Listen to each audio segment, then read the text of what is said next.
Dear Trevor, I hope this finds you well. That's what they say now, isn't it? They probably always said it, but I do hope. You don't take care of yourself, you know. You never did. You neglect. I've not forgotten. But you're one of the best in the business, so maybe that's why. Thank you for sending Anna to us. The director and I both think she's fantastic. But she does need to find the right project. You need to find the right project for her. I'm not sure what that is. But she's... well, I don't have to tell you. The truth is she's perfect for the part. But there's no way in hell we're going to hire her. This role, this film, isn't right. To be honest, she's the best actor we saw, but I'm afraid it just can't happen. And I think you don't need me to explain why. I'm mad at you, in a way. I want to ask, what the hell were you thinking? I want to ask if you knew that specifically I was casting this film. I want to ask where you found her. I want to ask these things, but I know the answers. The truth really is, she scared us. She scared the hell out of us. Something happened in that room, in this stupid echoing room. They always smell like the chemical of new carpet or of floor. Something happened there. I'm not sure who was more rattled, the director or me. Clive, do you know him? Or maybe I should say, considering yesterday, do you know him too? Well, if you know his work, you know what kind of thing he looks for. You know the sort of films he makes. The audition started not too different from others, but that changed fast. She looked like a lizard or a night creature from the forest somewhere. Big black circles for eyes. Her skin was so white. And then it started getting this strange color. Sometimes when people look like that, they're sitting in themselves. Maybe haunted, maybe alien, but like they aren't particularly able to move from where they are, you know? Like they're just on their own island, unreachable. But she was hungry. She was so goddamned hungry. We felt like she might just not... well, it's difficult to put into words, but I'm sure you know that. You know her. Did you find her in that church of yours?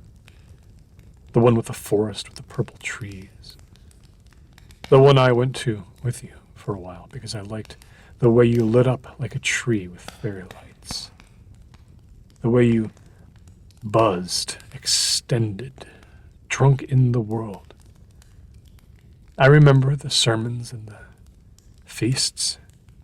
I have trouble eating now. I've shrunk and weakened, aged deep since I left. Some days I can't believe I followed you into that circle of fiends. Some nights I ache for that fever and joy. But no matter how much hunger I had at that time, had for you, I couldn't stand it. The greed, the cooking fires, the stews and roasts, the taste. I wasn't built to accept that. The missing, the lost, the tenderest fat and meat. I want to tell you that I've never discussed my experiences with you or in the place of your faith. And I won't. Was this a gesture? Of violence? Sending her to me? If you wanted to kill me, you could have by now. You know where I am. I'll just say that I've never seen Clive more shaken, more peeled. We both were, to be frank. But the difference was there was something I recognized in her. Some scream. Some brutal elegance. We stopped for a while when she left and sat with shaking hands. I hope this finds you well. Tell Anna she was wonderful. Please send more actors within your considerable representation our way to consider for future roles. The timing isn't right for us, but we encourage you and your talented clients to keep trying. Yours, Tom. I'm here. Yeah, I'm sorry. I'm calling you. I'm calling you back later than I said. I got was driving along and got into a backup, huge line of cars waiting to get into this, this haunted house, haunted trail thing. Big flashing lights, and there was this line of people actually also on the shoulder of the road waiting to get tickets. I guess they had nowhere to funnel these people. But where the line ended, only about a quarter of a mile down in the woods, there I saw this big old rotting house with this window upstairs that looked like a gaping mouth and a strange barn behind it. It just I thought to myself, here all these people are lining up to pay $20 a piece for the flashing lights and the garish effects, and I wonder if any of them saw what I did on the way to this thing. This is this is where the fear would be far more intense there in the dark on that dark property. But I'm ready to go now. Where did you say you were? I didn't catch that on your last message. Oh, well, I am currently in Nebraska in a small town called Mullen. I came to this area to see some people that I know. They live a little bit north of where I am. There's a wildlife refuge called Valentine National Wildlife Refuge. And, we had been talking about having a visit, but there was kind of a strange, I don't know if urgency is the word, but I felt this year in particular, I really did need to go see them. They'd had an experience with a neighbor that was very strange, and I don't know, I had the sense that they were, I don't know, asking me to come and check this out, or maybe they just wanted my opinion, or maybe they just wanted to know that they weren't having this kind of unhinged and isolated experience. Their neighbor lives in a house that is kind of set back from the road farther than theirs, but is still basically on their property. He's a widower. He had moved in, maybe 8 or 9 years back, and they've been very friendly with him over the years. And both he and this family have kind of kept, they keep an eye on each other, especially when the weather starts to turn cold. This time of year, things start getting very inhospitable. There can be a lot of utility outages, and just they mentioned a few weeks ago that he'd gone on a fishing trip, and he's still very active, and he's in his 60s, and he was going to go kind of one last fishing trip with some friends before the weather turned even more inhospitable than it is now. When he got back, he just was acting very strange. They didn't hear from him right away, which was odd because he normally would have let them know that he was back. They went to his door, and for a couple of days they didn't get an answer, but they could see signs that he had returned. But then they started to see him sitting out in front of the house, just in a chair wrapped in a blanket. And they tried to talk to him, and he was very quiet, very monosyllabic. They said that he looked terrible. His skin had grown very ashen, and he looked very bony and thin, and his eyes were sunken. And they said that it looked like the ends of his fingers had darkened, like his fingers had blackened, like he had been frostbit or something. It was very odd. He didn't seem well at all. They called a doctor to come and check on him. But whenever someone else would come to the property, he would disappear and he would not be found. And then he would turn up again, sitting in his chair, wrapped in a blanket, staring out, not saying a word. And the last time they went over to the house, they couldn't find him again. He seemed to have disappeared, but there were these odd signs in the house. There were these odd kind of patches of like ash, almost like he'd been moving through the house, leaving these trails of ash. This ash was sort of like on the furniture. There were footprints in it. It was as if his body itself was emitting ash or turning into ash. Anyway, I feel bad. I feel I left very hastily. I felt very helpless. I had nothing. I had no words of advice to offer them. I had no ideas. I was there 3 nights, and I just saw what they saw. I didn't see him. He was gone. But they took me inside, and I saw the ash. It was very strange, very eerie. And at night, the winds were really kicking up, and I heard this kind of terrible. It blended into the wind enough that I questioned whether I was hearing it at all. But these terrible sort of howls and calls.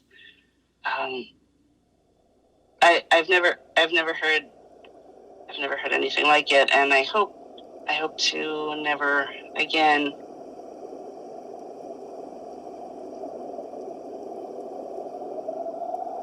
I knew to come at night. The house was through a gate down a narrow paved road. It used to be a gate, and I guess it still was, but it was neglected now, like the rest of the property. It had rusted and gone brittle and weak and creaking, and it hung uneven and low and scraped along the layer of dirt and small rocks that settled on the road like snow. I made half an arc there as I swung it wide, half an angel. It had long since stopped being attended, but at some point, someone had unlocked it. I looked back at the headlights of my car, the milky cloud of dust catching and sparking in the beams. A wind had yawned up and now combed the trees and pushed up the canyon. The dogs here always smelled coyote, deer. I had some clearance. I managed to get him on the phone, which was barely possible. Certainly lately, but if I think of it, for years. He sounded at once pleading and barely there. When I reached the house, no lights were on. Shadows clumped, fat dark fists on the windows and tiled roof. There was a big, weird, low palm tree by the front porch, and I brushed past the clammy panels of its leaves. I knocked, politely, performatively. But the door was open. The heavy door swung in. Somewhere deep inside, far back in the house, a lamp glowed.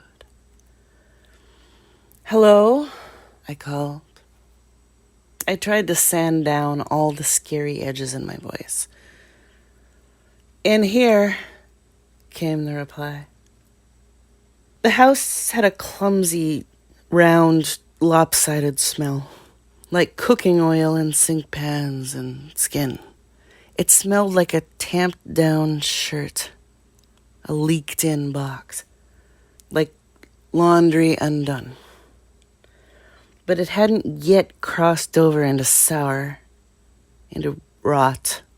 But there was no way it wouldn't if it kept up, if it went on. I found him in the small sitting room next to the kitchen. There was an odd rolling door that connected the two. It wasn't a dining room. He'd always called it the listening room. There was a rich, massive lava lamp, a state-of-the-art turntable. There was a fiber optic rotating tree with silent tendrils pulsing. When I entered, he had his face turned completely toward me. I was startled, I guess. He looked utterly remote, ruddy, smeared. "Hi," he said. "Hey." I didn't want to pretend I was there for no reason. It would be undercutting us both. "How are you?" He stared at me. The light over his face and behind him buoyed him up. Otherwise, he seemed dead. "Are you all right?" He let out a chuck laugh, a cough of mirth. "Sure," he said. The contractual exchange. He didn't care if I believed him or not. "Everything's under control." I looked around at the posters, curling and lost. The long sofas lining the room. "Have you been sleeping in here?" I don't know. Some. "Mike, I'm wondering, where's Amy? Todd, are they here?" "No," he said. He was not defensive, not matter of fact. "I can't explain what it's been like. The lights from the hills, the canyons, echoing screams. See, I've realized something. We're all on our own. Nobody can help you with anything. And nobody can make a difference in what you've decided, in the direction you're going. And nothing matters. Nothing. I don't know. I came home one night in the strange wind. There was a fire just south of here, off the corridor freeway. We all had our radios on, for the first time since I can remember. It lent this thing. I guess it brought us together, and I went outside by the pool, and there were these weird sounds. Mike, where's Amy? Where's Todd? The clock struck 10. Mike! His eyes were desperate and clutching, and then his face just fell. It dropped like a cloth, grayed out, thinned. The fat slid down. He opened the robe he'd been wrapped in, swaddled with his crossed arms, and patted his belly tenderly, circled it with his palms. "All gone," he said with peace and inquiry. "They're all gone."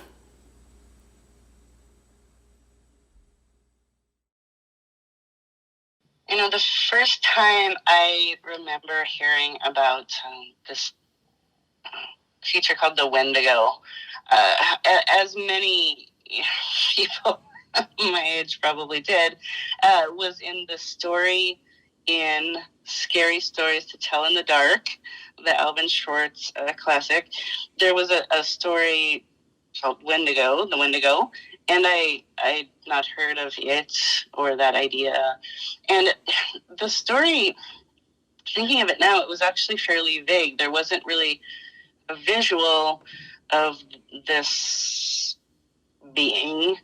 It was kind of loosely sketched, very eerie. It was in the winter.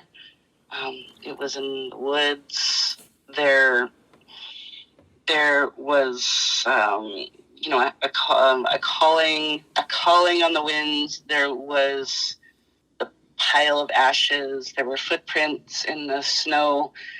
And then later on, I started to encounter, these other ideas of the Wendigo in culture. Usually, we usually see the depiction of a Wendigo now is kind of this humanoid, kind of a human beast hybrid, right? With there's usually horns or antlers, maybe hooves.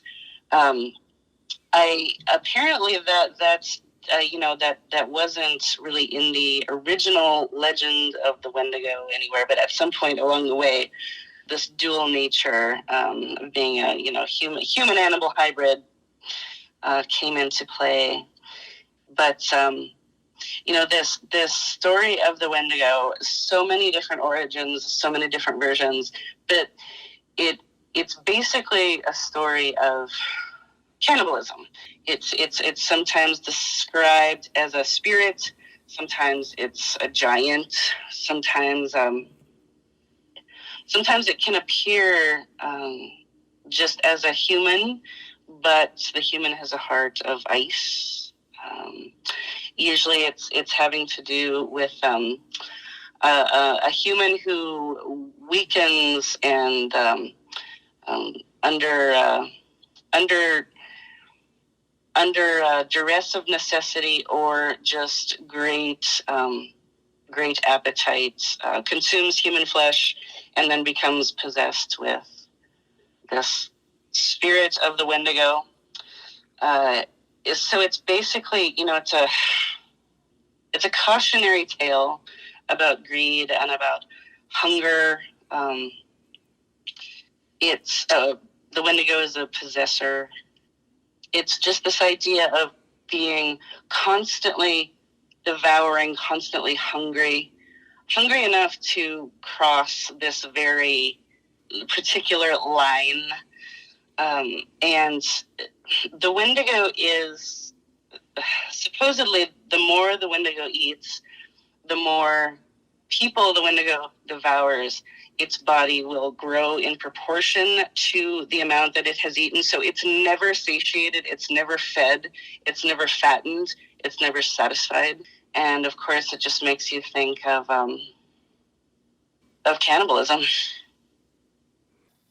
Yeah, very much so. In fact, this was years ago. I had to write a paper on the Magonier case, which you may be familiar with. Happened in Detroit in, I think, 1968. This guy, John Magonier, he killed his neighbor who lived 3 doors down, a very nice condominium building. John Magonier was married, and his neighbor 3 doors down was also married. They each had a wife, but they engaged in a relationship. They became involved. They were having an affair with each other. At some point, John Magonier killed him. And it's so often when it comes to cannibalistic acts that are eventually uncovered by the police, you hear the phrases of, the person may have engaged in cannibalism, or maybe they ate part of the body. But in the Magonier case, it always disturbed me very much because he began to eat his neighbor after the murder. He secreted the body away in the freezer, unbeknownst to either wife. And he, over the course of months, I think it was 3 months, he ate the neighbor little by little. But he didn't just eat parts. He consumed the man totally, little by little. And he documented it in his diary until the man was simply entirely gone. And I remember reading the man's widow wrote about the psychological burden of her husband's body disappearing into someone else entirely. Nothing left, nothing to bury, nothing to, no closure. And to think that this person ate the entirety of another person.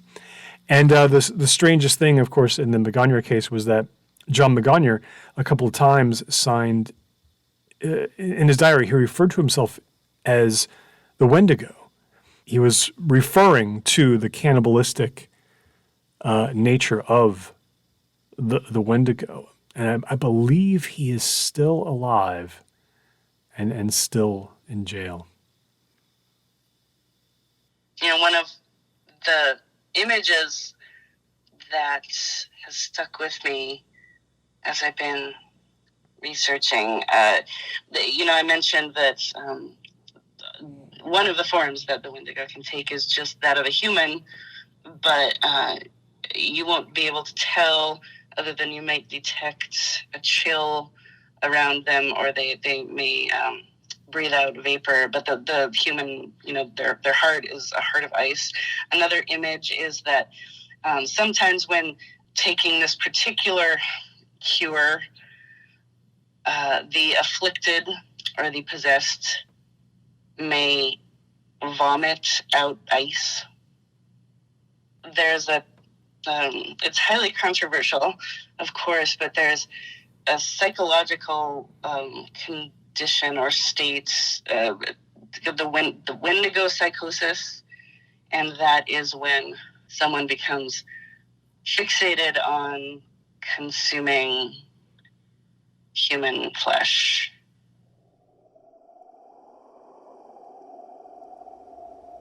Pink light, gray light, yellow suburb street lamp light, tan cars, white cars, black and silver cars. No oily drips or pools, never on the clean butter cement. They are trying to write a song. He is trying to make one up during pajama feed and the brushing of teeth. River, river, river, he sings. Rurr, through slaver of mint. He gives up then, and on the way to bed switches to classics. There was an old lady who swallowed a fly. I don't know why she swallowed a fly. Perhaps she'll die. Then a story in the cricket night. Lamplets, paper dinosaurs circle the room. She reads, but the wild things cried, oh, please don't go. We'll eat you up. We love you so. And Max said, she looks down at his little nose half buried in blanket. No, he chin stamps, bursting from the spaceship sheets. As she goes to the door to softly close, not all the way, she is every time reminded, his little chime voice says, I'm scared. She turns around but holds the door, clutching the frame, its stripy strength. Really? There's nothing to be scared of. Your parents will be home quick, any time now. The half moons of his little fists grip the spaceship sheets. What are you scared of? A few seconds pass. A dog barks down the street. The refrigerator. Oh, she says. Well, that's just got the good food in it. Carrots, milk, chicken. And the ice cream lives in there too, up in the attic where it's cold. She smiles and turns off the big light. It's a happy place. He is still as chalk, eyes careful and big. No, he says, not that refrigerator. The other one. In New Mexico, there was a cult, not very well known. It was called the Church of the Acknowledgement, and we're talking maybe 20 or 30 people at its height. the leader, his name was Dietis Clover, part of their ritual, their way of thinking, was that each year on the anniversary of a member's continued involvement in this religion, they were asked to sacrifice a part of their body and consume it. You had to eat part of yourself, but this was preceded by a strange kind of negotiation session where there was a bargaining where the cult member would essentially pitch what they intended to eat of themselves and inquire if that was enough, if they were at a spiritual level enough where that's all they had to do. And the cult leader, Dietis Clover, would respond by looking at where they were in the religion, if they had become spiritual enough to avoid anything more than eating their own finger, their own toe. I remember seeing photographs. There were people missing fingers and toes. One was missing an ear. A lot of times it was just a certain amount of flesh that Clover asked for. The Church of the Acknowledgement did not last very long in the United States. It disbanded. Clover, he fled to Brazil at some point, and he actually vanished. He disappeared somewhere on the way to Brazil. But that was one of the more unusual cases of cannibalism I've come across. Yeah, auto cannibalism. It's there's something I'm trying to wrap my head around, but I haven't quite been able to yet. I also was just thinking of the story of a woman. I was reading the story of a woman who her husband died, and she had him cremated, and she began consuming his ashes, just little by little, kind of taking them around with her. I believe this was an episode of the show Intervention. I have not seen this, but there's this idea just of something like she's paradoxically kind of destroying all that remains of him in an effort to keep him alive and be closer to him. It's this ultimate taboo, right? Yet it's really not uncommon in the animal kingdom. It happens all the time. And I mean, after all, when we're asked to take communion, we're consuming the body and blood of Christ, right? Remember, for Dietis Clover in the Church of the Acknowledgement, the rationale, as strange as it was that he wanted his followers to understand that the body was a meaningless vessel, and he was asking them to basically shed their bodily ego by consuming parts of themselves and open up to their spirit being filled and to realize that the spirit is all and the body is nothing. So let's just say that let's remove all of the questions of how this came. Let's say you were in duress. The situation you were in demanded that for survival, you were faced with the consumption of a fellow human. Would you have any moral roadblocks against that?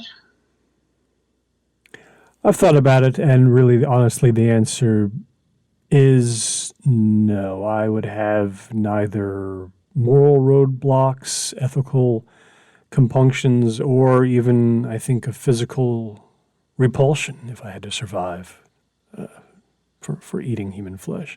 How about you? Yeah, I'd say pretty much the same for me.